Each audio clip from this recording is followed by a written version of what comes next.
Hi friends, welcome back to my channel. ನೀವು already ತಮ್ಮನೇನಲ್ಲಿ ನೋಡಿರ್ತೀರ. ಹೌದು, ಆಯುಧ ಪೂಜೆಗೆ ಈ ವರ್ಷ ನಾವು ಪೂಜೆ ಮಾಡೋದಕ್ಕಾಗಲಿಲ್ಲ.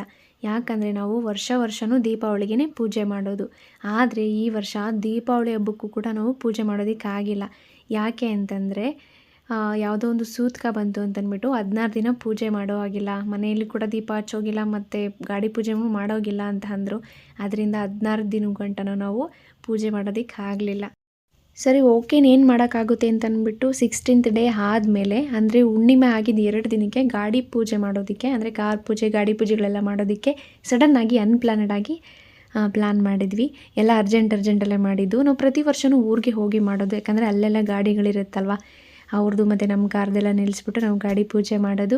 ಈ ವರ್ಷ ಕೂಡ ಅದೇ ಥರ ಅನ್ಪ್ಲಾನಡ್ ಆಗಿರೋದ್ರಿಂದ ಸಡನ್ನಾಗಿ ಎಲ್ಲ ರೆಡಿ ಮಾಡ್ಕೊಂಡ್ವಿ. ಆದರೆ ಹೋದ ವರ್ಷಕ್ಕಿಂತ ಈ ವರ್ಷ ಸ್ವಲ್ಪ ಕಡಿಮೆ ಅಂತಲೇ ಹೇಳ್ಬೋದು. ಹಿಂದಿನ ವರ್ಷ ನಾವು ಫ್ಲವರ್ ಬೊಕ್ಕೆ ಡೆಕೋರೇಷನ್ ಎಲ್ಲ ಮಾಡಿಸಿದ್ವಿ.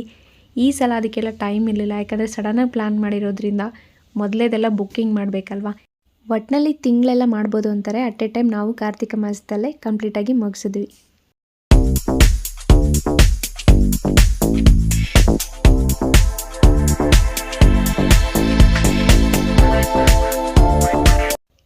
ಇಲ್ಲಿ ಎಲ್ಲ ವೆಹಿಕಲ್ಲು ಇದೆ, ಆದರೆ ನಮ್ಮ ಗಾಡಿ ಒಂದು 2 ವೀಲರ್ ಒಂದು ಮಿಸ್ ಆಗಿದೆ. ಯಾಕಂದರೆ ನಾವು ಕಾರ್ ತೊಗೊಂಬಂದಿರೋದ್ರಿಂದ 2 ವೀಲರು ಬ್ಯಾಂಗ್ಳೂರಲ್ಲೇ ಇದೆ.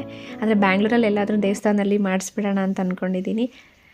ಈ ವರ್ಷ ಕಾರ್ ಪೂಜೆನ ಸಿಂಪಲ್ಲಾಗಿ ಈ ಥರ ಮಾಡಿ ಮುಗಿಸಿದ್ವಿ. ಸೊ ಈ ವಿಡಿಯೋ ಇಲ್ಲಿಗೆ ಎಂಡ್ ಮಾಡೋಣ ಅಂದ್ಕೊತಿದ್ದೀನಿ. Thank you for watching. Do subscribe.